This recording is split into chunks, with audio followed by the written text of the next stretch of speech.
Whatever setting you're sitting at, we want you to be at the table and we want you to have an impactful voice. But if we are at the table, right, and not on the menu, we now have the ability to change the narrative. When you have your RBT, your registered behavior technician certification, you can go anywhere in the US and beyond too.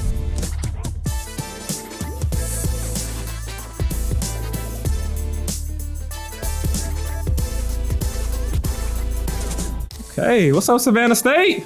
Hey. Let's go. What's going on? What's going on? Y'all make some noise real fast, man. Hey, it's a celebration. All right, today's a celebration. So we're here to celebrate. We're live here. Thank you for all of our live listeners. We're on TikTok. I think we're on Instagram as well and on YouTube. So thank you guys for turning into Beyond the Science podcast, where we talk ABA, we talk life. I'm your host, Jerron Trotman. Fantastic co-host, Darius Cooper and Joseph Adams, for those of you guys who follow us. So, wow, guys, how y'all feeling today? I feel great, man. This is exciting. I think that the purpose of this podcast was to have these conversations, and the fact we've been able to get into these rooms now and have deeper conversations is dope, you know? Yeah. How you feeling, Joe? Good. 3.5 hour drive down here. My car almost cut off, but I'm good, guys. And just like Coop said, we are very excited to be here. This is just amazing just to see this, all of the hard work, everybody behind the scenes over here. We're just excited to be here. Yeah, and can we just give a round of applause to everybody who came in here, everybody who came and helped out. All right. Show of hands, who's studying right now in the program for Savannah State? Anybody studying currently? Okay, hi, all right. Okay, all right, everybody with the shoe. Amazing. Well, it's excited to be back at HBCU again, to come here and celebrate. So before we jump in, we know it's Orange Crust weekend, guys, so we won't be doing our job if we don't tell you guys, make sure y'all are being responsible while y'all out this weekend. Yes. It's Easter, so a PSA announcement, have fun, but make sure that we're all being responsible. So yeah, let's go ahead and jump into it. Let's enjoy ourselves. Again, this is a celebration for Savannah State. This is a big moment. Marquis, when we first started talking about where the program was at and where we wanted to go with this, I think this is an appropriate time for us to just kind of get in and dive in. So if it's your first time hearing about Beyond the Science, this is where culture meets behavior analysis. So we kind of take you beyond the tasks, beyond the science, and we kind of get into the real cultural aspects of the nitty gritty of that. So feel free, we're going to open it up for questions at any point with you guys to ask us questions. We're going to tell some stories and we'll keep it going here. So, Sounds good. Okay, well, before we kick these off properly, I want to bring someone to the stage, someone who leads with vision and purpose, the president here at Savannah State University. He's someone who believes in power and education. And so he's joining us today, giving us a few minutes of his time. As I know he's a busy man, so let's give it a round of applause for Dr. World. What is it? Is it a whirlwind coming? That's what I heard, right? It's a whirlwind coming, guys. Oh, man. Wow. Well, so when me and you were just kind of talking just now, and I know you said you have a million things going on, so we really appreciate you joining us for this celebration today. So before we get in, I just want to, if you could kind of talk to us about what it means to kind of be here at Savannah State ABA program and celebrating 20 years. I think it's historic. We're one of the few handful of universities that even offer the program in the country. So to be a rare program and then to have such legacy and sustainability, I think it's something that's worthy of being celebrated. We have phenomenal alumni that have gone on and have prestigious careers and are making an impact in their community and throughout the country. And so to be able to highlight that in an effective manner is important. And we also have these students, current students and future students, yes, that are going to make an impact in the field. And so I think to be able to bring both of those together is a very, very meaningful opportunity. And of course, the faculty that really advise and mentor the students is incredibly powerful. Yeah. So. Amazing. And can you speak to why it's important? Now, I know Savannah State is the only right now current BCABA program right now. Right. Can you speak to the importance of HBCUs kind of having programs like this, even in behavior analysis, but just having these programs in general, what it means to the university? Well, for us, I think it's a differentiator. Many universities have psychology majors, which is pretty normal. But to have a track that really gets into not only psychology, but really how do you apply that to real world applications is a pretty powerful tool. And I think that's what really makes our program unique and provides students a pathway into an industry that's really needed. We need more individuals, of course, since COVID. There's a lot more concerns in this field. And so we're really understaffed across the country.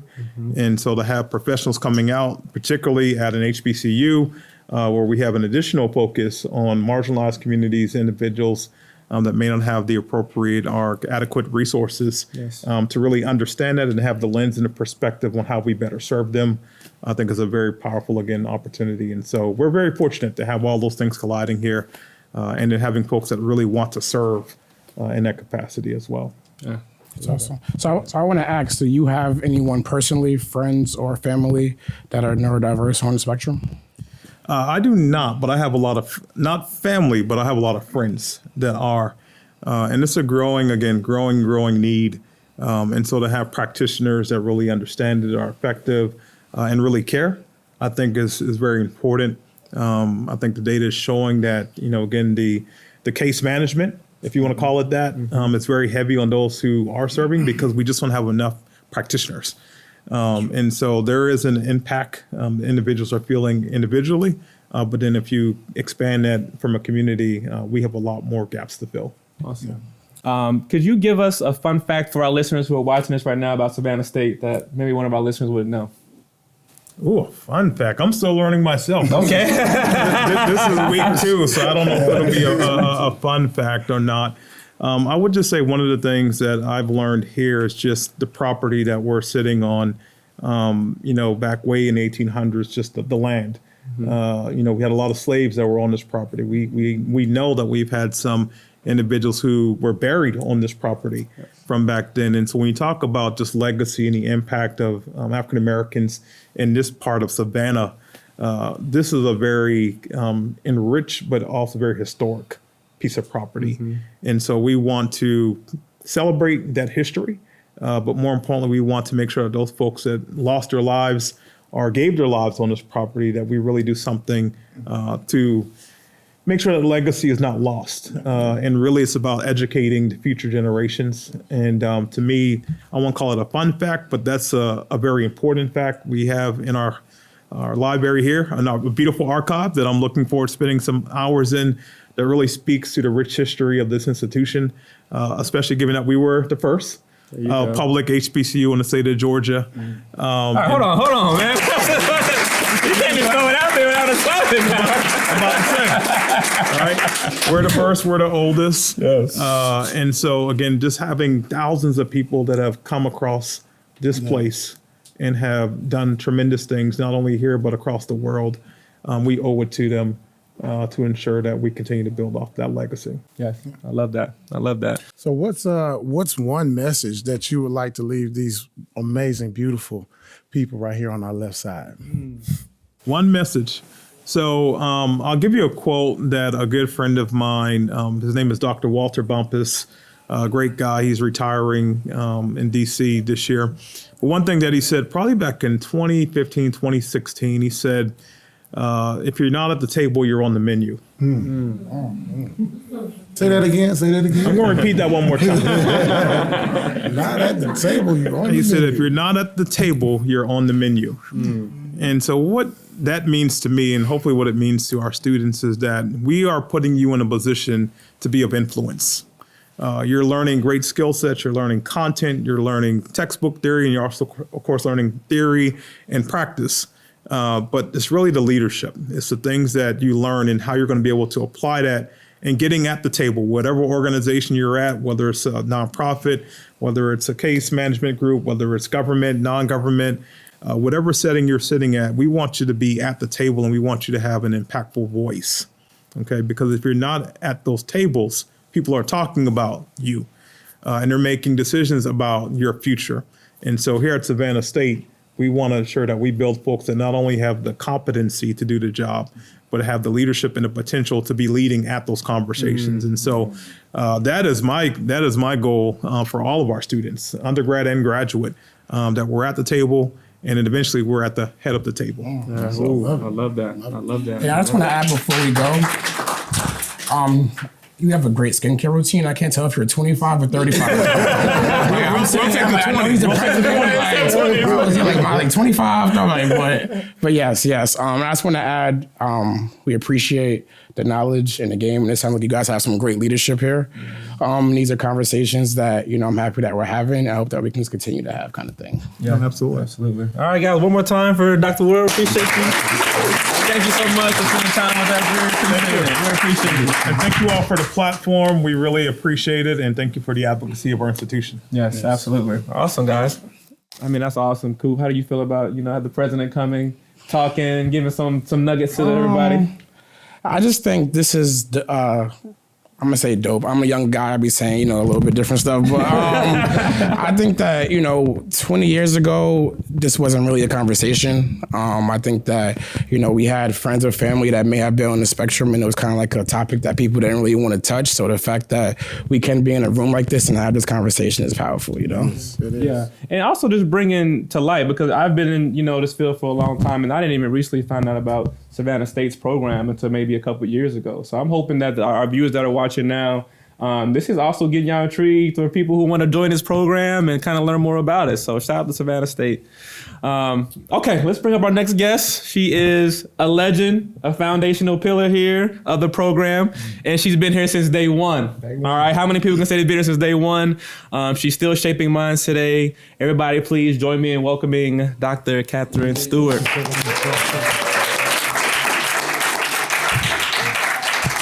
All right. Wow. Okay, Dr. Stewart. Now, we've been talking about this for a while. We've been planning this event. You've been behind the scenes. There's been a lot of people behind the scenes. So first of all, I want to start off by saying thank you. Thank you for being here from day one, taking us back to the early days of starting the program. I'm not sure what you envisioned it when it first started 20 years ago, but I mean, we're here now and we're celebrating. So I want to give a shout out to you to start this whole segment off. So you've been here, and this program's evolved over 2 decades. Can you just quickly talk to us about where the program was at day one, where it's evolved to now, and where you want to see it go in the future? Well, if this gives you any idea, on day one, the website had a picture of Sigmund Freud on it.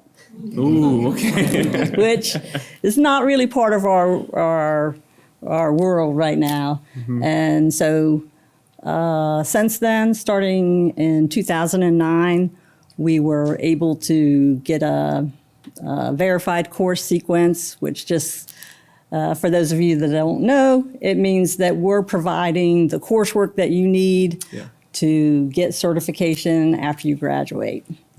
So, but yes, I came here with a mission to be changing the field. So we have not enough diversity in the field, and that was part of my mission when I came here. I love that. I love that. So I like to personally thank you, because the person that helped me pass the exam is a SSU grad. Shout out to Breon Cornelius. So you just never know who you might meet that might help you one day. So my secondary question is, what has kept you committed? Because 20 years, terminology, grading papers, that's a lot. Like, what is your MO? So it really is the student. So that's the main reinforcer. Well, and when you have a student come back to you and say, "You changed my life. I have a job," and I'm telling you, most of them make more than I do, for sure. I mean, they have jobs, they're helping people, they're making roadways in their communities, and that's really the reinforcement. I love that. Keep going. I love that. Now, if you don't mind sharing with us, is there a particular moment or story that you can share with us over the years that's kind of really stuck with you in your time being here? I really think I would have to say it's the students coming back.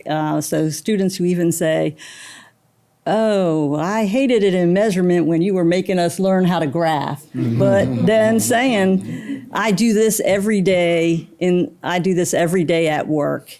And she had even had supervisors coming to her for help with the graphing. And it's things like that. It really is the students and saying, "Oh, I'm glad you made me do that." Yeah, and I love that you mentioned that with the graphing, because even when I was coming up, we were still hand graphing.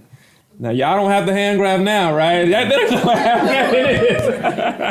So I love to see the evolution, with the integration of AI now, and how, the practitioners are learning the science in a very different way. So as we look forward to the next 20 years, what do you hope that the program looks like?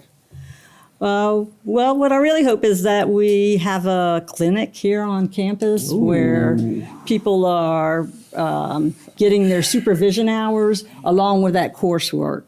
I think that makes a difference when the students say, "Gosh, Dr. Stewart, this is what we do every day at our job." And they say, "I didn't know when I was here." So if we could help the community by having a local spot for people who need services to come, and we had our students getting that supervision hours. Yeah, wow, I love that. I love that. Joe, you're talking about a clinic? We're talking about a clinic on campus. We That's got to awesome. send a PSA announcement to owners who own companies here, because we've got some amazing people that can go get supervision hours.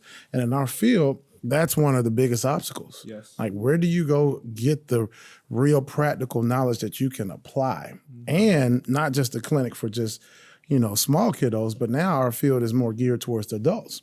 Because again, people spend 75% of their life as adults, but most of the focus of education is on early intervention. So that's one of my charges, but, PSA announcement to any Savannah provider, anybody that's down here, we need opportunities for these amazing people. Yeah, I love that. What do you think about that, Coop? I agree. I think that, we say it a lot on the podcast, early intervention is, it makes a lot of sense for a lot of businesses as far as clinical, as far as getting hours approved. I don't know if you guys are familiar with how it works yet, but usually like an older kid may get like 15, 20 hours a week because they're in school, opposed to those 3 or 4-year-olds who aren't, where they get 30, 40 hours a week.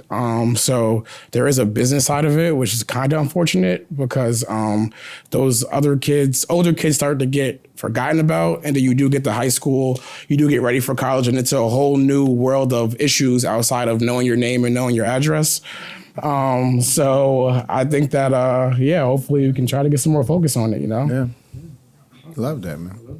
And for you guys, but the boss, first of all, these shirts. Now, we should have got one of these shirts now to wear today. These are, Alex, can you show this on to our live crew? Can we just show some of the shirts that they're wearing?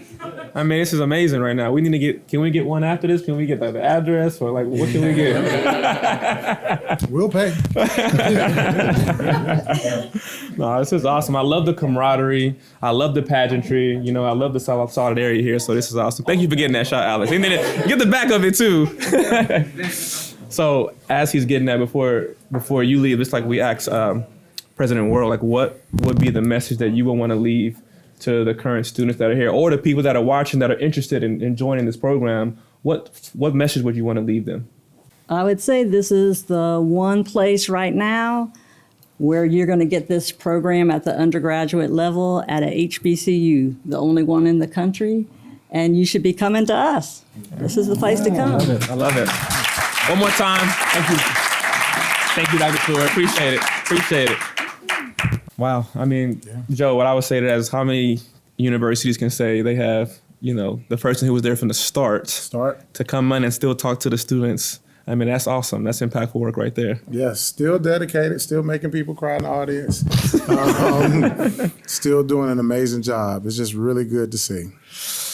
All right, guys, we're going to do some trivia really fast, and we have some prizes to give away, especially to the students. Should we tell them what the prizes is first, or should we just have them answer these questions first? I don't know. All right, we got some gift cards, we got some monetary, we got some tickets to some conferences coming up. Let's go ahead and get this thing started. First one, and anybody can stand up and answer the question, all right?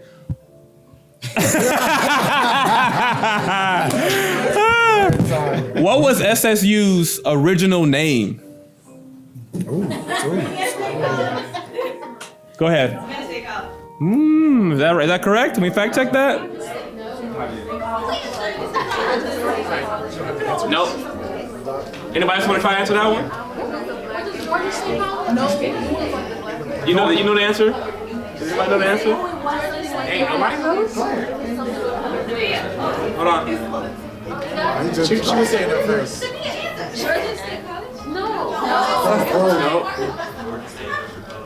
Yeah, say it louder. Say it louder. Hold on. Industrial college for colored youth. Ah, yes. Microphone. Okay, awesome. That's $100 for you, sir. By Marquis. Marquis is gonna Apple Pay you $100 right now for that. Oh, I got cash on the next one. I got cash on the next one. All right, for this next question, Joseph got $100 now. He's doubling this one for you guys. Y'all stay intrigued for this one. Can I answer? Yes. All right, this one may be a little harder, guys. Who was SSU's first president? Do I have to know the middle name? First and last. First and last. What? Richard Wright. That's it. There you go. We got $100 here, man. Yo, get that on camera. Wow. Okay, we'll do one more and then we'll come back here. And this answer's already been given away, so this is really who's gonna get up first. Which HBCU offers the only BCAB program in the country?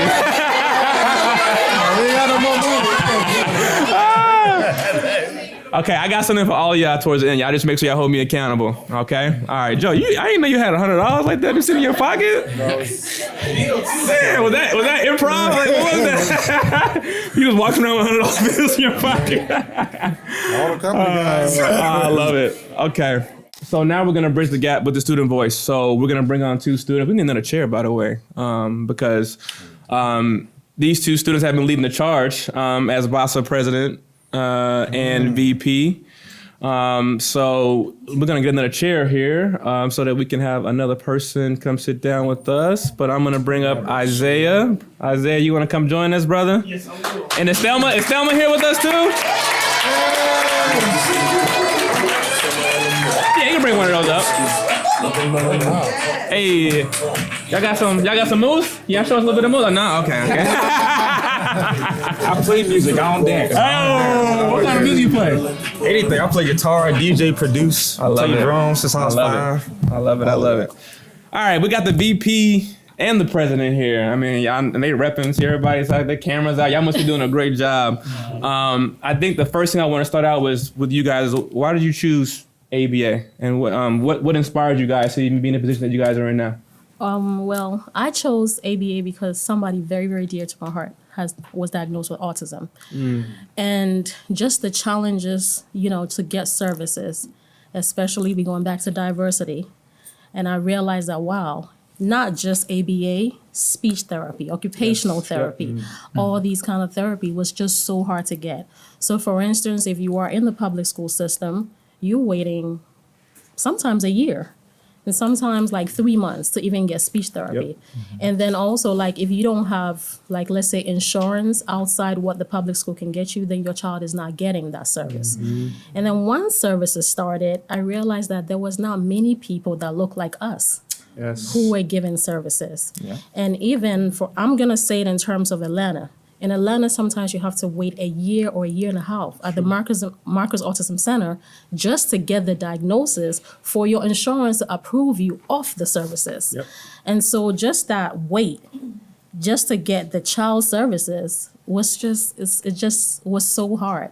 And then also I realized that, like I said earlier, once the services started, you on a waiting list. And then finally you get that. And then everybody else who is doing the service don't look like you. So that's what got me interested in ABA. Yeah, I love hearing that story. I love it. When you hear that, what are your thoughts on that, Joe? I mean, she's telling the truth, number one. And then that is, especially for our community, that's the issue, right? So it may take 2 to 3 to 4 years. Now, little Timmy, who was 3, is now 7. Sometimes that 7 doesn't turn to 13. So at 13, you've got behaviors and you've got skills that weren't acquired that at 21, 22, now it's real. Because now it's group home, it's day program.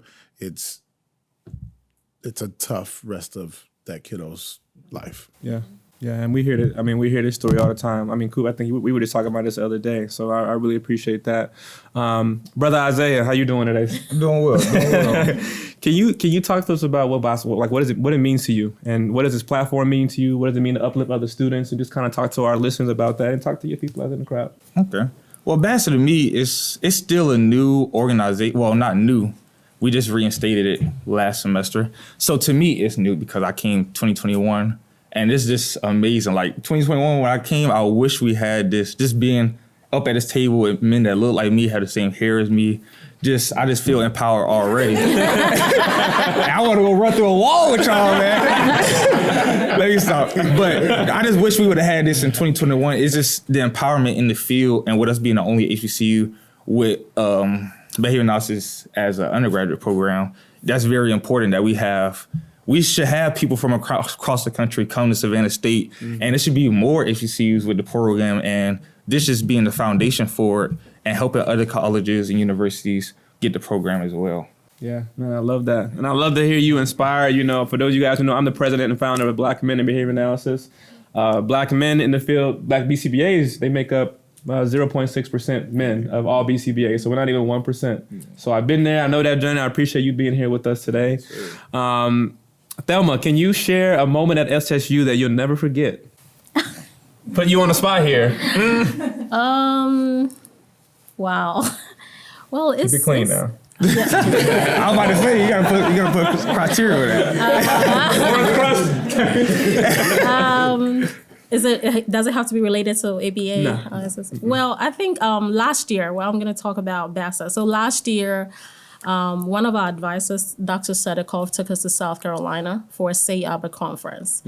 And it was eye-opening. You know, just being there and seeing all these people give their research topics and just talking about behavior. So there are people who are doing a lot of research in terms of behavior. Yeah. And so I thought that was pretty cool. Yeah, that's awesome. I'm glad you mentioned that because we want to get more students. We want to get more BTs to these conferences. They're not always accessible. No. They're not always accessible. So I like that you guys are able to get there to see more of the science, see the research that's being done. That in itself is motivating. Yeah. So, Coop, what are your thoughts when you see these lovely people on stage talking about what they're doing? What do you think? I love the excitement. You guys definitely seem passionate. I mean, I'm not too old, but it feels like the next generation of, students that are interested in this. I think it's important. The fact that you guys have this community is kind of deep because, at least in Atlanta, almost everybody kind of knows each other as far as in this field. It's a very small field. I'll tell you guys that now. So. It's small, you know what I'm saying? So, but it's dope that you guys can start out together and then build together. And I think you guys should definitely just keep it going. Yeah. Yeah. I mean, you guys are the future. I mean, you guys are the present, but you guys are the future as well. So I want to also personally thank you guys for the work that you were doing when I was having conversations with Marquis and we were talking about plans. Like, y'all got to get these two people on stage right now. Thank you. So I'm also want to charge you guys with this question because this is also a celebration. I'm going to say it again. This is also a celebration of the program. So people who are interested in Savannah State U as well with this program, I'm going to charge you guys the same question for people that are watching. What would you tell them? I would tell them that coming to Savannah State, it is the correct and the right choice. And I'll say this. I feel like if I had gone to any other college, these opportunities that I have, I would not. I feel like if I had not come to Savannah State, it being an HBCU, what Savannah State will do is if they see a potential, they're going to get it and make sure that they kind of nurture you into kind of getting, like, being your best self. Because just being here, I was here since last year. I have been able to go to SAYABA. I just was nominated as the student representative for GABA. We did a research project that we were able to present. And then we have BASA. So this is just last year. So I feel like SSU is where you need to be for behavior analysis. Not just because I'm here, but it's because also of the information that we are getting. My first year of being here, just taking introduction to behavior analysis, I was able to get my RBT first try. So the information is being provided here. So come to SSU. Oof, I love it. I love it. I want to add on to that. Go ahead, Isaiah. So add on to that, like when you come to SSU with us being not a small program. Well, yes, it's a small program, and it's real intimate. Like people I went into intro with, now I'm about to graduate in May.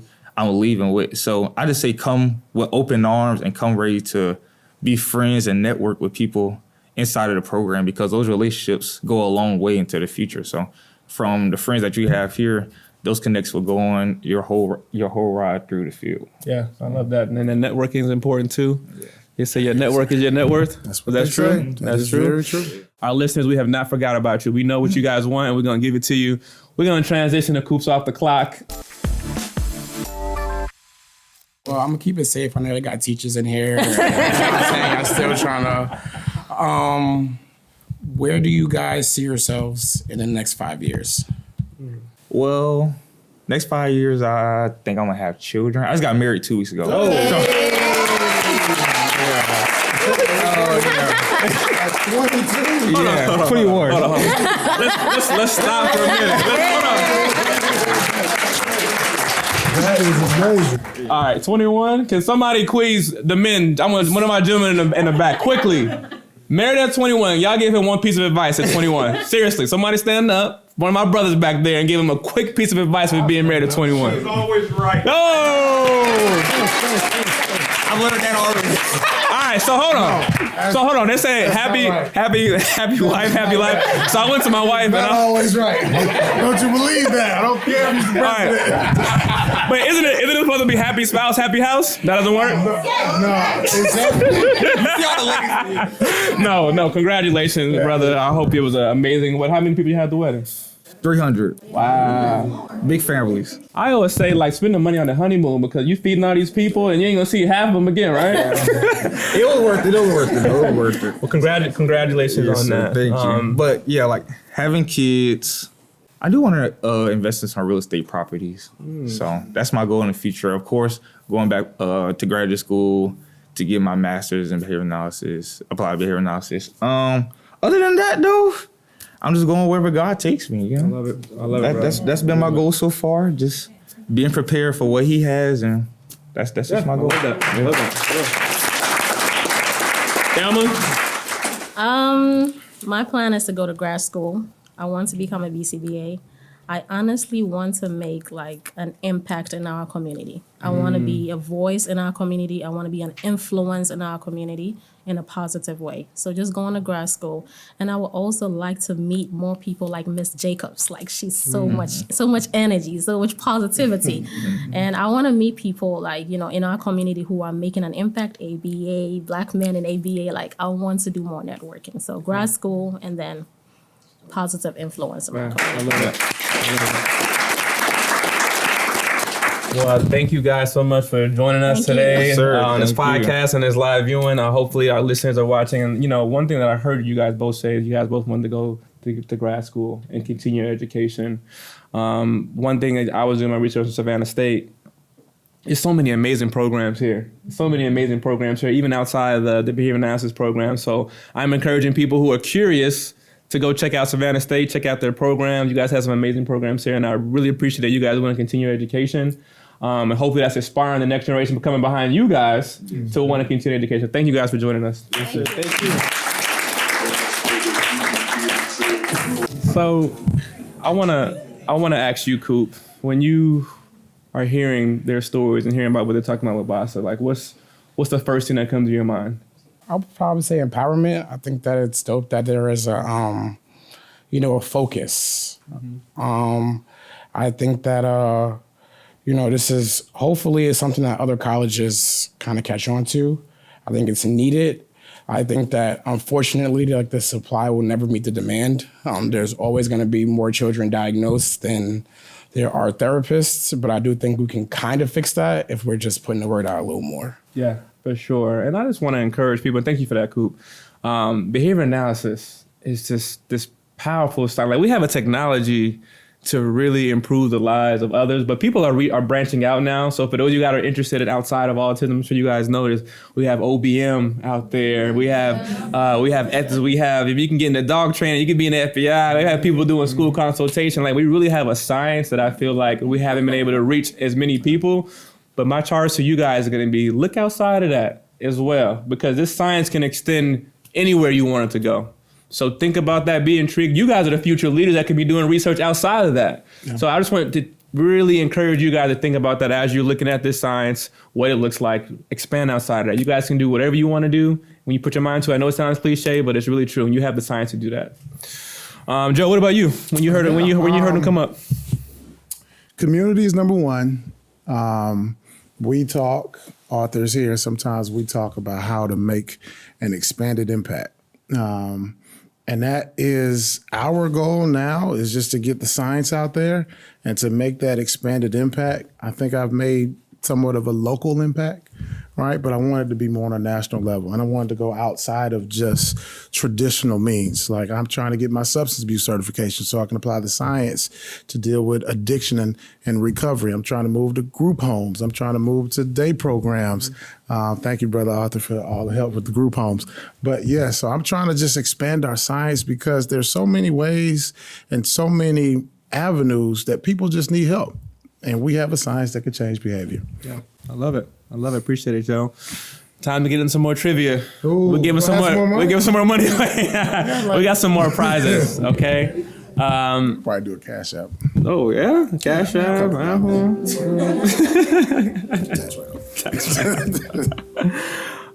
Okay, guys. Next question I'm gonna have for you guys is, and y'all don't be using chat. I don't want nobody over there using chat. Don't be looking up these answers. What year was Savannah State University founded? 1890. Ooh, 1890. Did you catch? Okay, you got that? You got it? Who got it? I think they both got it. You got who got it? That's that. they looking for me a couple dollars. Okay, got it. Look at her. 1890. All right, we got it. I don't think I have. Just give it 20 this time. 20. I'm gonna give the whole. Oh, I'll Cash App after that. Cash App I love after it, that. man. You just throwing out. Oh shit. Oh man. It's a tax write-off, guys. I don't know what Joe's doing over here, but he just giving the student. I mean, I would love to have that. I have 17 clients in my private practice.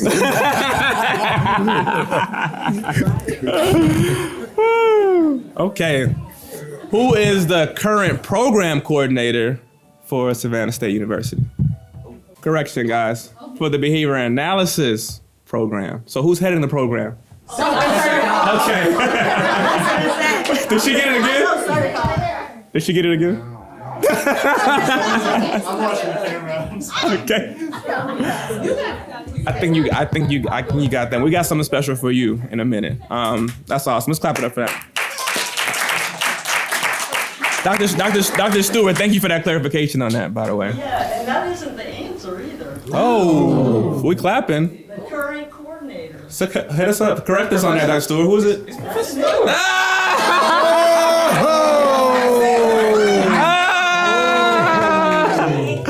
She said, put some respect on my name. I love it. So Dr. Stewart just told us she is the current, correct?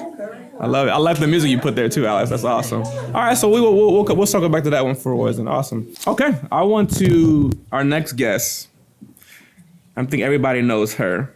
All right, she's a powerhouse in this ABA space, bringing brilliance, advocacy, and authenticity, I would say, in everything that she touches. You guys can join me in bringing on Marquis Jacobs.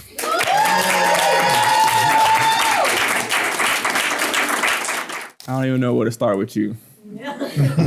I have seen you. You've been everywhere lately. I don't know how you do it. I don't know when you sleep, but I want to first. I mean, I talked to you all the time about. We were talking about it just recently, but I want to personally thank you for all the advocacy that you're doing for Savannah State University. I know you're an alum. Yes. The amount of energy and dedication that I'm trying not to get emotional that day, that you put into this program. When you first even hit us up, like, hey, this is our program, and it sounds like something could potentially be, happening. Like, we got to make sure that the world knows Savannah State University program. That was your vision, and you're doing it. So thank you. Can you tell our listeners who may not know you, what drew you, first of all, into behavior analysis in the first place? So when I first came to Savannah State, I wanted to major in psychology, but of course we didn't have that. And I met Dr. Stewart and I took my intro course and I learned about everything that we can do as behavior analysts. So my original passion, I wanted to create social change. And in the field of psychology, it's very subjective, right? But with behavior analysis, we literally have an evidence-based science to where we can change behavior. And however you want to take that, you know what I mean? I want to be one of the good ones that are using, because it's being used in marketing, it's being used in certain social structures, right? But if we are at the table, right, and not on the menu, we now have the ability to change the narrative and really create change where it's been talked about for years and years, but we keep going in circles. But with behavior analysis, some of those things that are subjective, we can make it objective. And so that's why I chose behavior analysis. And fortunately, I had a friend whose mom owned the only ABA company in Savannah. And this is before insurance paid for ABA services, actually. Savannah, since it is a military city, TRICARE was the first to start covering ABA services in the city. I worked at Coastal Autism Therapy Center right in Pooler, Miss Crystal Height. That was my first BCBA.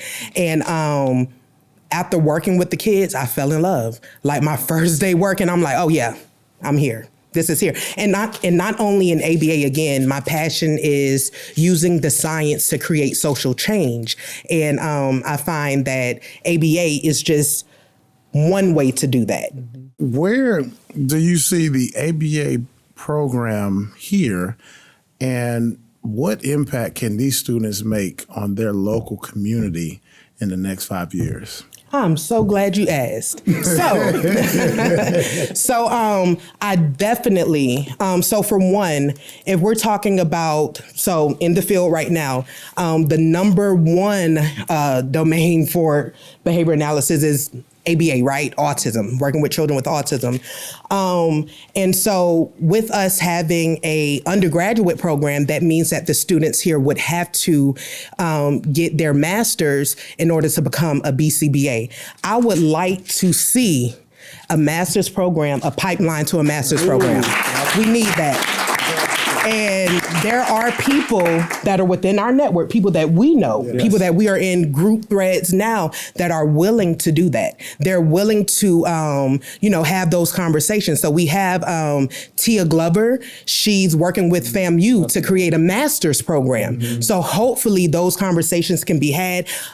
We've been under change of regimes over the last few years, but now we have solid leadership. And that is what's needed to really push forward. So master's program for one, clinic.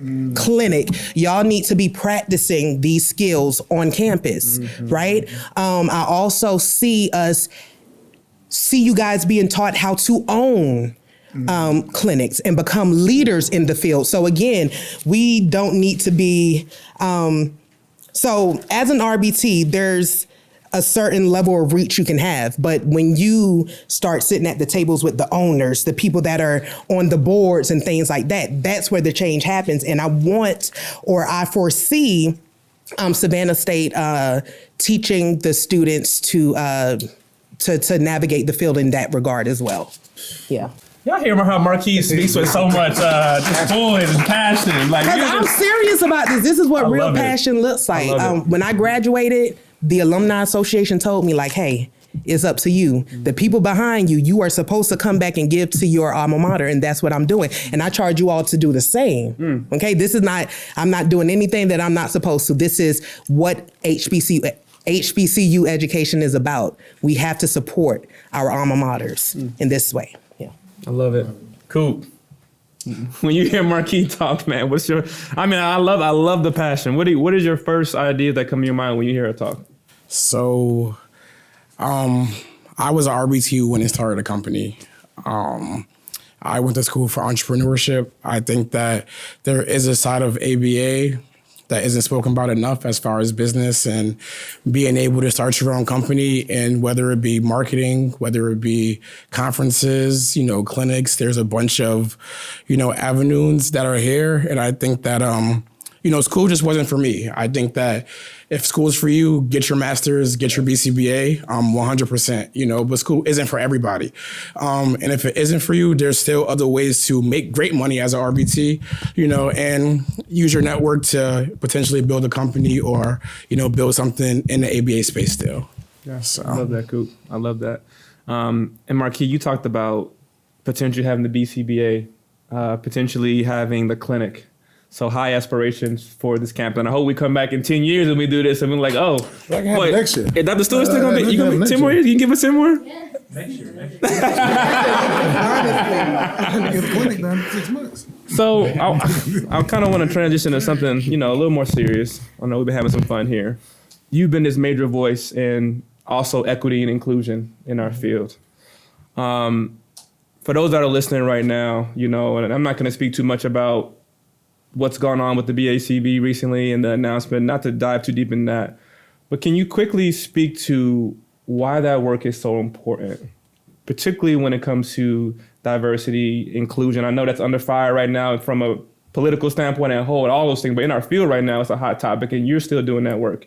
Can you talk to us about why that's so critical and why right now it's so critical to continue that advocacy? Yes. So, research shows that ABA therapy is less effective for children of diverse backgrounds. And the reason for that is because there's not enough culturally responsive treatment. So let me explain to you what that is. If I were to, and this is just a loose example, I had a client that their family was from Japan. And in Western culture, we are taught that when we are engaging in social interactions, we should have eye contact, right? So one of the first goals was teach this child how to make eye contact. But guess what? In Japan, that's disrespectful, right? In Japan, that's the opposite of what you would want to do to show respect. So having somebody that is providing treatment that understands those cultural nuances is very important because, of course, that's going to affect your ability to build rapport with that family. And if you don't have rapport, ABA becomes a chore. Yes. And I did not mean to rhyme. I did not, but I did not mean. Y'all got that on camera? Yeah. Okay. Yeah. But it honestly does. And when you're receiving 40 hours of services a day and you have somebody that does not feel like family come into your house, that's the problem. So it is important that we are expanding the reach of behavior analysis so that it is accessible to diverse populations. We need more diverse practitioners to provide services for these children. Because when we're talking about the data, the difference between a child that's making progress and a child that is not making progress is cultural variables. And it can be addressed through educating diverse populations and increasing the presence of diverse practitioners within the field. And that's why it is important. And even if practitioners don't look like us, they need to have that skill set to be able to treat our community. And that's important. I love that. I love that. Thank you, Marquis. We're going to open up for a bigger Q&A here in a little bit, but while we have an alumni here, I want to open it up to the students only. You guys have any questions that you guys would like to ask? It's a really good opportunity you guys have to ask either us or Marquis or any comments from what you guys have heard so far. But don't be shy. I'd like to know what university y'all all went to. Yeah. Well, I went to Covenant College for my undergrad. Then I got my University of Phoenix for a master's in education. So I was a special education teacher for 15 years. Then I went to St. Joseph's after I heard about ABA. I didn't hear about ABA until 2016. So it's, even though that kind of seems like it was a while ago, ABA is kind of fairly new to Georgia. So I got my certificate, still teaching in the EBD autism room. And then I ended up moving out, and then in 2023, I started my own practice. Love that. My undergrad's from the University of New Hampshire. I know you guys wondering why I was in New Hampshire, but I'm a former Division I basketball player, so I played basketball up there. And then my graduate's from Purdue. So if we're at a bar, Harvard. Don't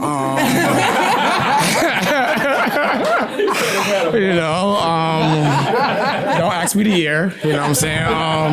I went to Cortland, a school in upstate New York. School, I wanted someplace with a good business and entrepreneurship program, so that was kind of the direction I kind of ended up going. And of course, I went to the illustrious Savannah State University for my undergrad, where I majored in behavior analysis and concentration in music. Yes, I was a part of the concert choir. Do y'all know the alma mater, by the way? Yes. Oh. Okay. All right, $20 for you. Oh. But anyway, I got you. Come see me. But anyway, and I got my master's from the Chicago School of Professional Psychology, and I am pursuing my doctoral degree in organizational leadership from the Chicago School as well. Love it. Love it. I love that we're just throwing around monetary reinforcement, but the alma mater piece though, who doesn't know the alma mater? Who doesn't? Yeah. Now, I just wanted to say the only reason why I knew is because I was in the choir. Now, it wasn't common that my friends knew the alma mater, but I'm just saying. It's a really good way, but knowing that. That will get you far. I had to learn the alma mater because I'm part of the Savannah State cheer team. Oh, nice. So we have to learn it. So we sing the alma mater after every football game, after every basketball game. The football and basketball teams and the cheer team, we all sing it. Love it. I love it. I love it. All right, and we got a few musicians. I heard Isaiah talking about he does some music as well. So we got some multi-talented people in our audience. Other questions or comments that you guys may have? I want to know, as an RBT, when you are looking for a job, what are some of the things you are looking for, like in ABA clinics? Because there's so many of them now. So what are some of the things that I don't know if it's during the interview process or once you get hired, what should you be looking out for in terms of, like, as an RBT, to see if this place will help me grow or they're just here to play or make money? So as an RBT, so you're talking about looking as far as the practice, right? I'm looking for a solid team. Right, so I'm looking for solid BCBAs. I'm looking for solid leadership. I'm asking questions on if I wanted a new area of competency. Maybe I just don't want to work with 6-year-olds anymore. Like, could I learn from you to work with a 12-year-old? If I wanted to work in a new area, right? Maybe it's just not just in home or in clinics, but maybe some school consultations. Do you have any kind of programs or maybe leadership or anything in there to where I can learn to do something else and something more? I don't want the next generation just to get stuck in the idea of it's just clinic work, 9 to 5. I want y'all to really look outside of this and see what can I do with the science, and then how is the leadership structure going to allow me to get there? And I'll piggyback off of that. Interview with a couple of companies. RBTs are always going to be in demand. BCBAs are going to be in demand. And I feel like figure out what's a good fit for you, because you can join a company that might not be a good fit, and now leaves a bad taste in your mouth about ABA as a whole. As far as getting BCBA support, as far as getting your hours. So I would say definitely, be patient. You'll see 25, 30 an hour. And when you're young, it's like, I want to run it up. Like, I want to just whoever gonna hire me and send me to a house. Like, I'm cool with it. But, really have those interviews and ask those questions. Like, don't be afraid to be like, hey, do you guys do this? Do you guys do that? And then really figure out what makes sense for you, kind of thing. And I just want to add as well, to make it specific to Savannah. So I would be mindful. So there were a few companies in Savannah that they were shut down for being unethical regarding a few things. So what they did, and this happened like 4 times, they would shut the company down, but that same person would start another one under a different name. And I'll talk to you about that. But there's a few companies like that in Savannah. I would always look at the ownership information, because that information will be available online, very specific to Savannah as well. Be mindful, when I started as at the time it wasn't an RBT credential, but when I started with my first company, and Dr. Stewart would know, because I was in her office crying, because I'm like, I got the contract, I got the job, but guess what? I couldn't, if I left the company, I couldn't work within the 80-mile radius for 2 years. Right. So that is actually why I chose to move to Miami. But that is why I chose to move to Miami, because I couldn't work here because I didn't want to work for her anymore. So be mindful of non-compete clauses. It used to be very common in the beginning, but there's been a lot of whistleblowers, and that is also a sign to advocate. When you advocate, change happens. We said no to non-compete clauses, so they got rid of it. So that's not a common practice, but sometimes they will sneak it in. Look at the non-compete clauses, and also look at high turnover rate. But another thing that I will say, and this is coming from a leadership perspective because I didn't get this as an RBT, but as a business owner, sometimes we have to enforce certain rules because that's just what it is, right? Sometimes you have to get those session notes done within 15 minutes. I don't care what happened, it has to be done. And sometimes when we enforce certain rules, what happens with you guys, because you guys are still learning, and that's okay, an extinction burst happens. Not everything that I felt badly about towards my first BCBA, I don't feel the same anymore because I understand that she was just setting expectations and following through with her consequences, right? And that is what behavior analysis is. So don't, sometimes it's okay to take those bad moments or those moments that feel uncomfortable and stick it through. I wouldn't suggest leaving the company just because you had, I would say, always think about how the situation was handled, and that would be a determination whether you should move forward or step away. So, give me nuggets, Marquis. Give me nuggets. Thank you. And sticking with the RBT quickly, as we know, the RBT has become, it's a real profession. They have an ethics code. Mm-hmm. Next year, RBTs are going to start needing CEUs. So for those of you guys who don't know, in 2 weeks, we're having an RBT conference, okay, for students and RBTs. It's called the Behavior Technician Conference. For those of you guys who are interested in that conference, anybody that wants to go, I'm giving away free tickets to that conference. It's virtual, okay? So connect with me after this. And anybody in this crowd right now, you guys can attend for free. All right? Yes. Absolutely. We'll take a couple more questions here before we move on. Yes. When you guys were in your undergraduate, when you were students in the undergraduate, what were your favorite courses? What course really made you feel like, oh my God, yeah, I really love behavior analysis? Because mine is OBN. I love it. Mine was sociology counseling. Yeah. I'll start if that's okay with you guys. I really like ethics. And I know ethics is really hard for people, but for me personally, it really brought to me situations, real life scenarios that I had to kind of go through. Because of the work that I was doing currently when I was taking my ethics course, I needed that knowledge. I needed to know how to handle certain situations. And I know for you guys, y'all probably ethics, man. Ethics is but for me, I needed that structure of knowing how to handle certain situations. And so it really helped me at the time of where I was at. So I'm gonna have to go with ethics. So I'm going to say, and this is a class that you're going to take when you get to your, I think the final year, but research seminar, because now let me tell you, I took research seminar. So let me tell you, research seminar, back when I was attending,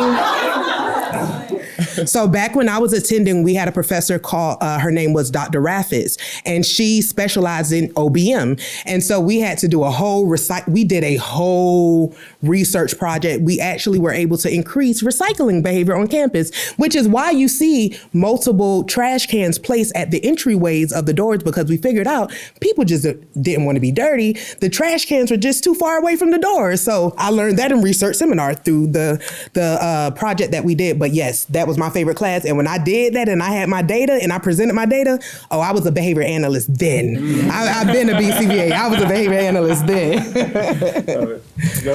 So I had an alternate path, like I told you guys. My undergrad was in counseling. So I was a sociology major. My idea was to become an LPC to kind of go help, young boys in crisis and stuff like that. So I didn't really fall in love with the science until I was taking similar to you, an ethics course, because then you realize, this can apply through other domains, right? So, and that's, I always tell you guys too, you could be duly certified. I know some LCSWs and some BCBAs, I know some LPCs, and you're able to help more. So it may not be the same background for everybody, but it's just kind of where you end, right? So it's never where you start.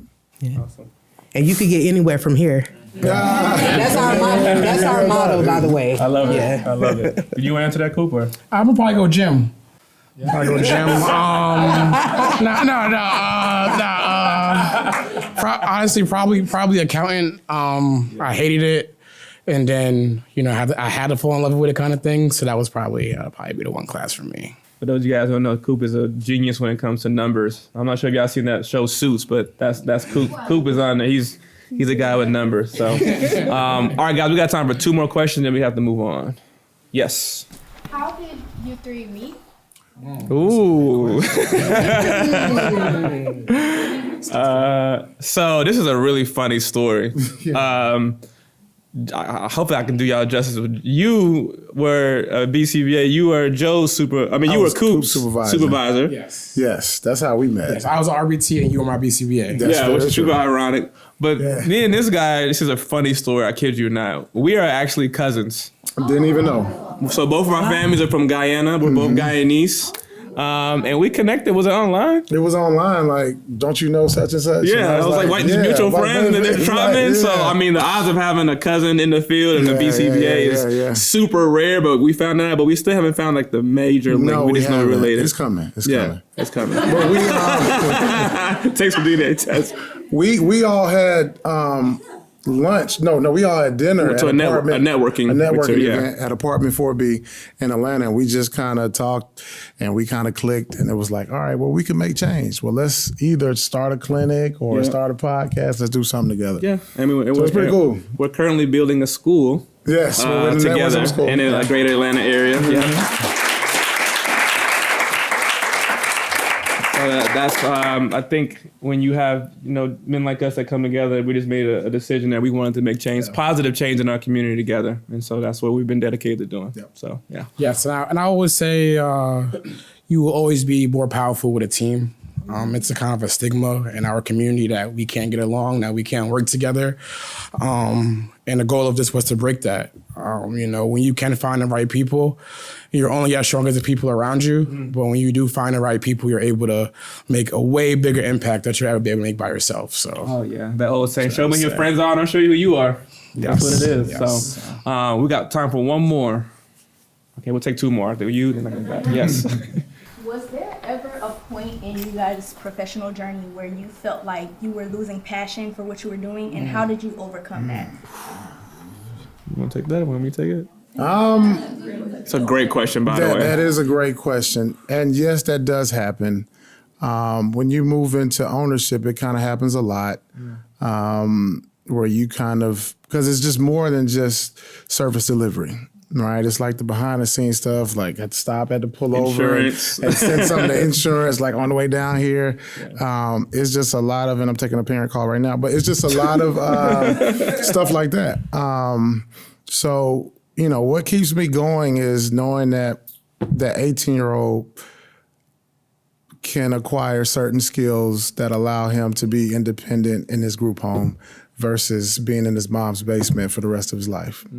So those are the stories that kind of keep me going. But yes, losing passion and burnout. I don't know if Ms. Jacobs has told you guys about burnout, but that happens quite a bit. Yeah, that's a good segue to me answering that question because I came at a point in my career, actually, I was burnt out. So I was doing a lot of work and I kind of came to the point where I was like, man, I'm just really feeling depressed. I was having some struggles.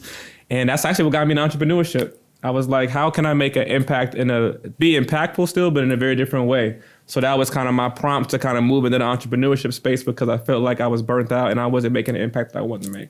Yeah. Yes. So it happens a lot. But I've set my life up in a way to where I constantly connect, like every morning I say affirmations, and I always remind myself of my core values and my purpose. And so usually when I experience burnout, I just need a massage and a vacation, honestly. And let me tell you, because this is what I do for real. Matter of fact, my birthday, I did not find this out until afterwards, but my birthday is on March 20th, the same birthday as B.F. Skinner. I was made for this. You get what I'm saying? So I don't ever feel like, hey, I don't want to do this. I just feel like, hey, I don't want to do it for you. I need to start my own company. That's how I felt. And when I got into that space, it's much better now. I take my vacations, I get my massages, and I do a hybrid model as well. So that helps. So yeah. And I would just say that it's gonna happen. And burnout looks a whole bunch of different ways. You might have a week, you might have a month, it might be a company. I think for me, what I did, because at the end of the day, it's still a very rewarding field. You know, I've had kids who were 8 years old that I potty trained. I've had kids who were nonverbal who would start talking, and parents come to you like, he said good morning, and they're like in tears, and it's something that you really just can't get in other fields. But I transitioned to tech. So the thing with being in this field, if you do have an entrepreneurial spirit, or if you don't, there's so many other things that you can do where you can stay in it, you know, still make a living and still give back to the community. So I would say that if you do start feeling that, mental health is important. Like take a couple of days, take a week if you need it. And then also to figure out if this is your calling, because if it isn't, that's cool. You know, there's other things to do. But if it is, what can you do to stay in the field and not be stressed and actually enjoy waking up every day? Yeah. Oof, I love that. Great sound advice. Marquis, thank you for joining us and answering some questions. Oh, I'm sorry. I think we had one more that I said somebody answer. I'm sorry about that. Yes. Piggyback off of hers, I was going to say, what advice could y'all give us about protecting our mental health in our field? Wow. For me, it was being able to set real boundaries and sticking to those boundaries. Early on in my career, I was always saying yes to everybody. It was yes, because I love to help people. I'm in the helping profession. Once I started to set healthy boundaries for myself, I think my life got a whole lot better. It took me a while to master that, but when I wasn't doing that, I felt like my mental health really struggled. So that was, I'll say, for me, is setting healthy boundaries.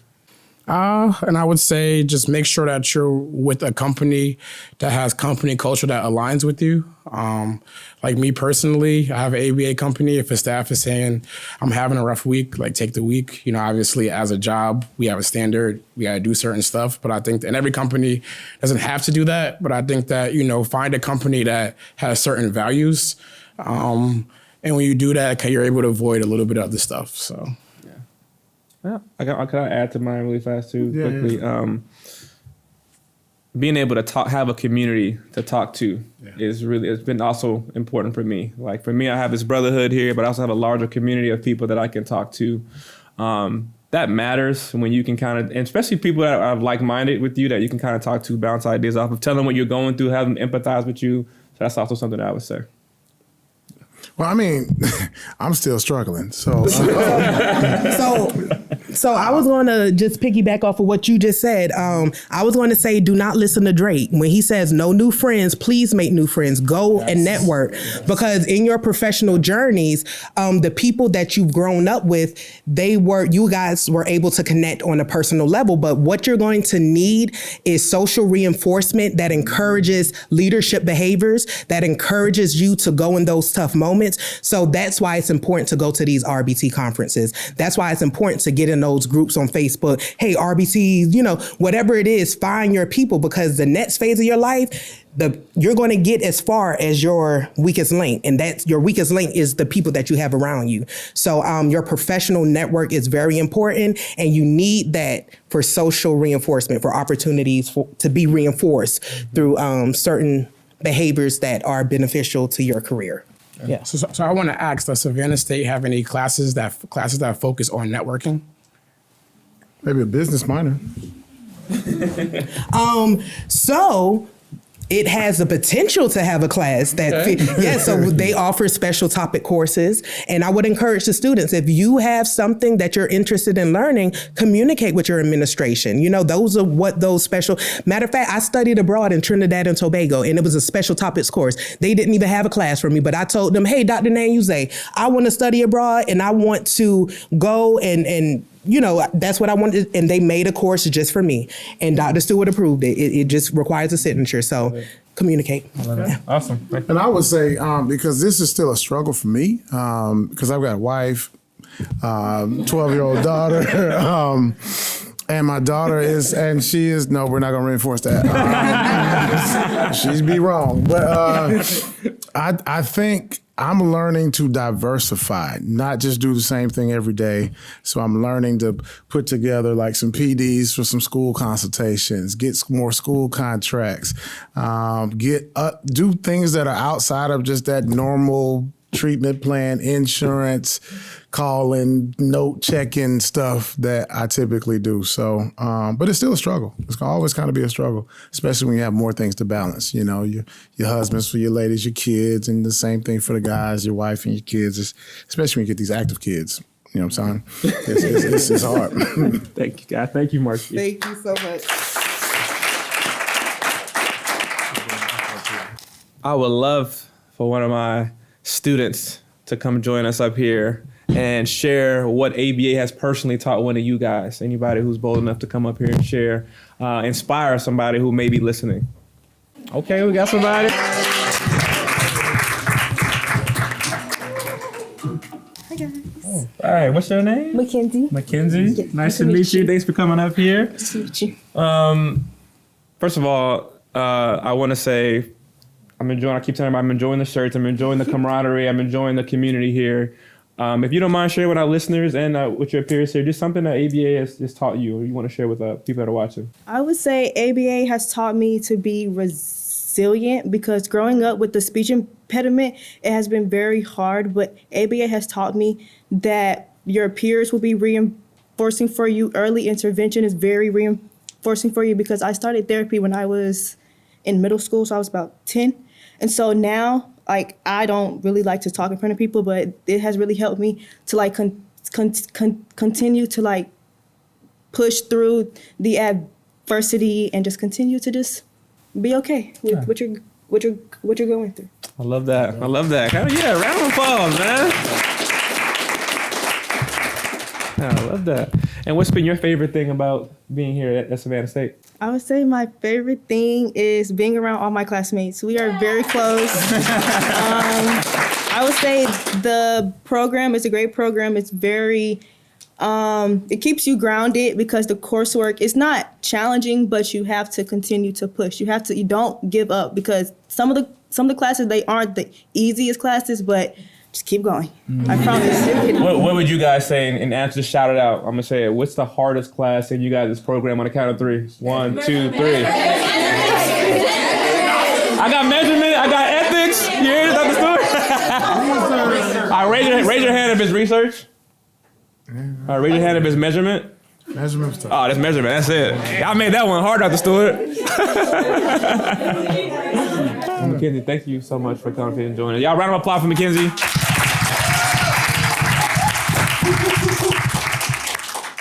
Brother Arthur, another alumni. Come join us really fast, man.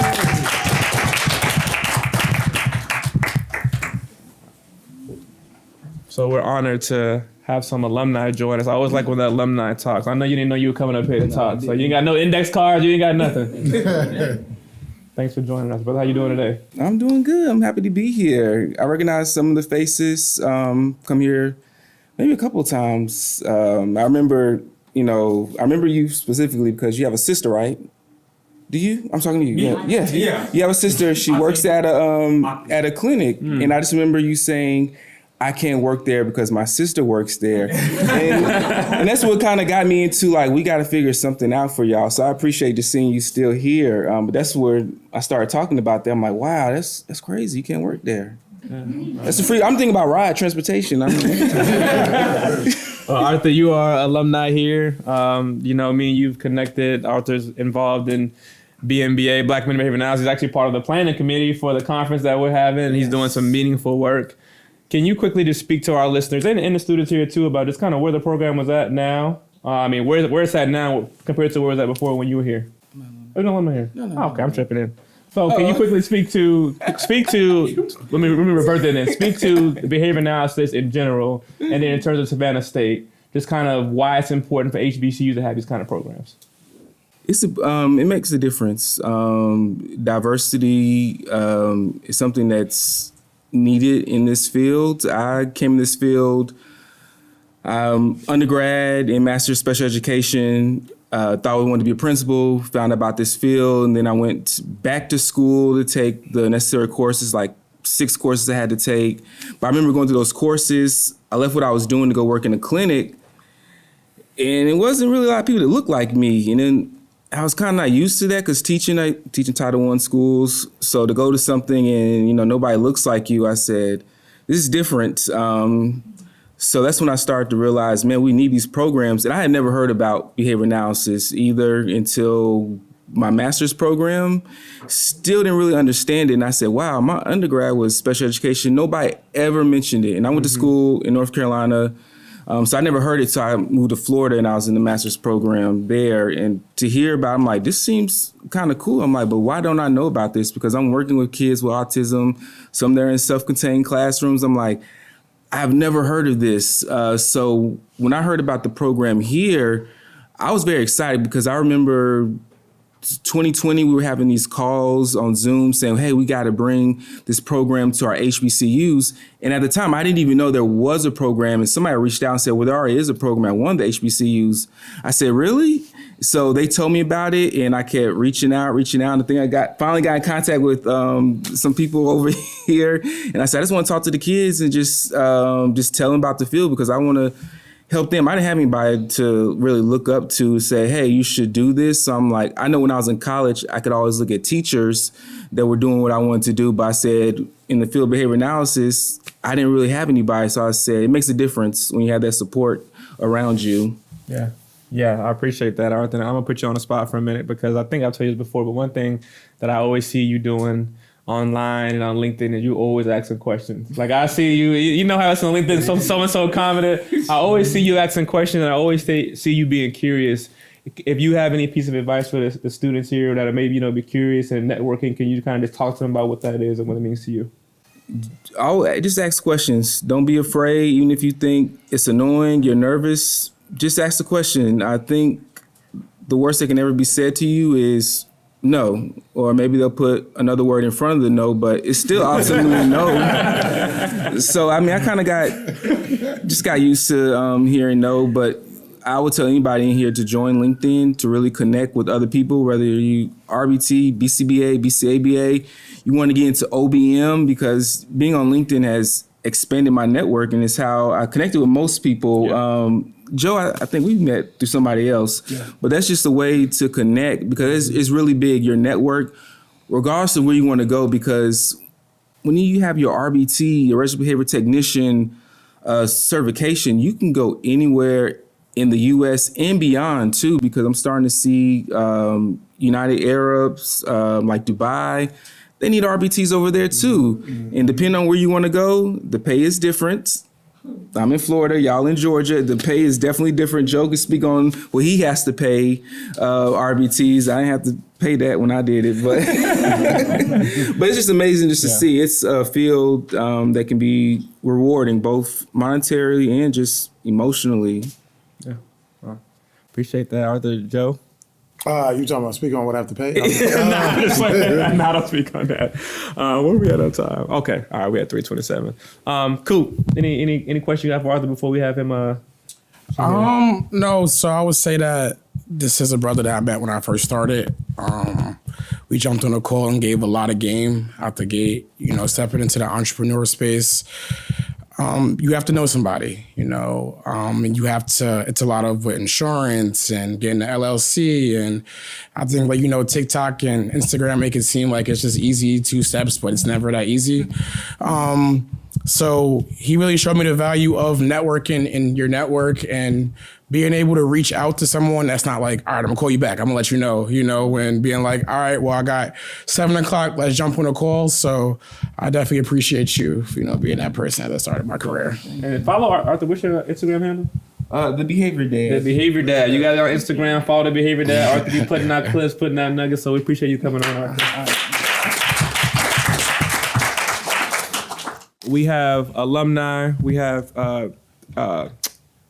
teachers in here and we have staff in here. I just wanted to kind of open up before we start to close out here and do our closing remarks.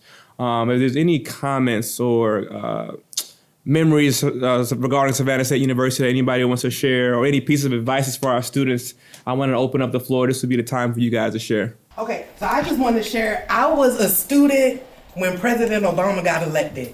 And the celebration on that day on campus was unmatched. And also when it snowed for the first time, 2013, we had a complete snow day. Everybody was out on cars in the commons. Like, it was so fun. It was so fun. Everybody like played in the snow. But yes, those are the two most memorable moments. The day Obama got elected and the day it snowed. Anybody have? Yes.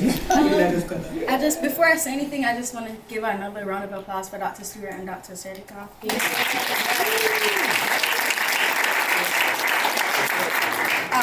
I just want to say this, like, on behalf of all of us that, you guys might not know, but Dr. Serdikoff, as well as, Dr. Serdikoff had a family member with illnesses, and Dr. Stewart had some very impactful losses last semester, and she still comes to school every day. She still teaches us. She still gives jokes. Like, you would have never known that she's going through what she's going through. So I just want to say that, we really appreciate that. Wow. Dr. Serdikoff, can you bless us with a couple of words, or just any advice or any statements about the program that you want to make? Sure. I guess one of the things that I haven't heard mentioned, and y'all know it's my job to bring in the basic, is that I think one of the strengths of our program that might not have been mentioned is that actually we're a behavior analysis program, not just applied behavior analysis.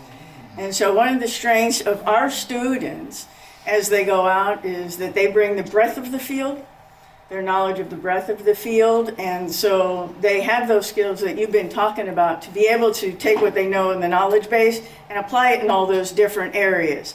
So while yes, great need in autism, and certainly we can add to that area, but all the other areas as well, like OBM, yay,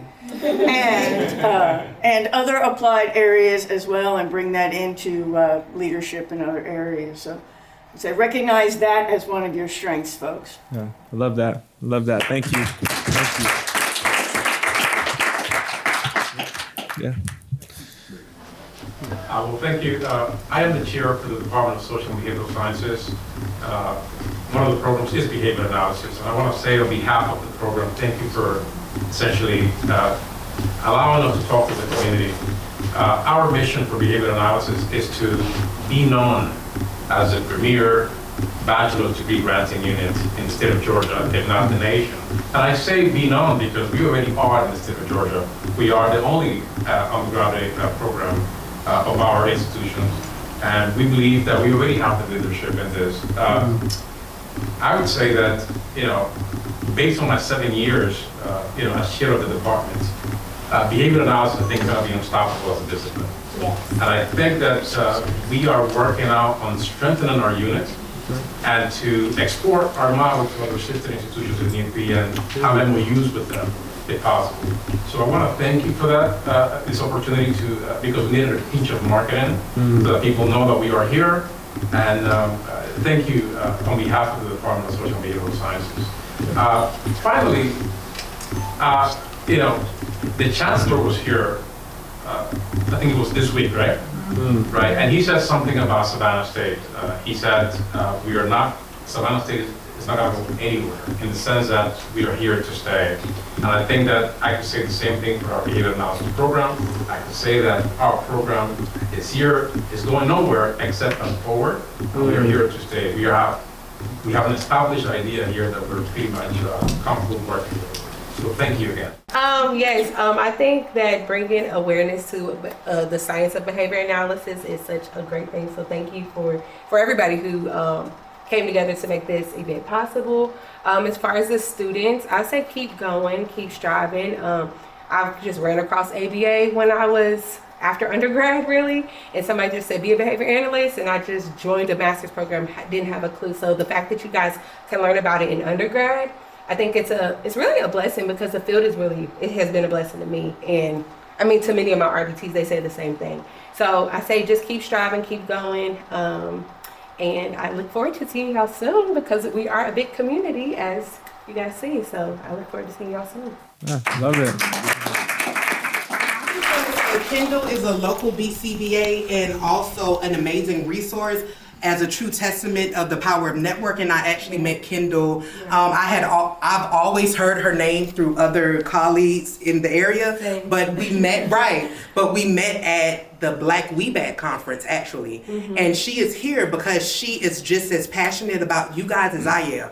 She's here today because she supports what you guys have going on and what we are trying to do. So thank you for coming and thank you for supporting the students. Thank you. Joe, we've had alumni in here. We've had students. We had the president come here. We had Dr. Stewart herself here. Certical. I mean, this community, I mean, is just amazing. As Marquis was always talking about, as we were reflecting on just being here today, like what are your initial thoughts of what you're thinking? Your peers will help you for the rest of your life. You will need somebody either to the left, to the right, or behind you in this field. This field is hard, okay? So you guys are fortunate to have a community. Fortunate because there's some lonely nights, there's some crying nights, it's a lot. But just lean on each other. That's it. Love that, man. It doesn't get more real than that. Nah. Mr. Coop, as you're reflecting on today, just seeing the powerful alumni, the students here, what are your thoughts? Hopefully we can just keep it going. This isn't just a one-time podcast episode kind of thing. Hopefully this is a conversation that we can continue to have. I think a networking course would be dope, to come in. But yeah, I think that there's a lot of people in this room that you guys are going to see as long as you do your career, whether you're in Savannah, whether you move to Atlanta. The reality is there's only a handful of really good companies that people work for. So I think remember that the relationships, how you treat each other, your reputation kind of means a lot because, as you get into the field, if you have a bad internet at one clinic, it gets to the next clinic, whether if you weren't doing right therapy, if you were late, it gets around very quick. So I think that, have fun while you guys are in college, but as you step into the field, your reputation is very, very, very important, especially if you guys plan on being BCBAs or owning companies down the line. So just be conscious of that and, just make sure, you always try and do the right thing kind of thing. Yeah, I love that. Great segue to Orange Crest weekend, guys. Make sure you're safe. Make sure we do nothing crazy. We just gotta hang out, talk to science at dinner. Just don't do anything crazy, all right?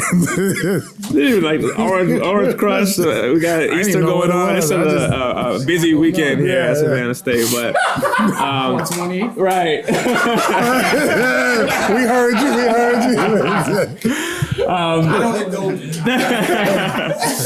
I just have to personally thank everybody here for coming with us today. Dr. Stewart, Marquis, everybody that's been able to put this together. I just want to thank Savannah State, the guests that joined us online, everybody on Instagram, everybody on TikTok, on YouTube.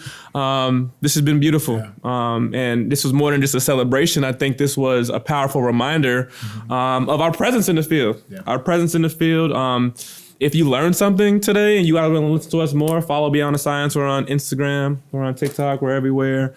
We should have put a hashtag out today for the event. We should. We can drop it. Let's do hashtag. On the link. On the link. We do BTS at SSU times SSU. So if you liked it, you have a clip or online, definitely do that. Awesome. I know my ABC.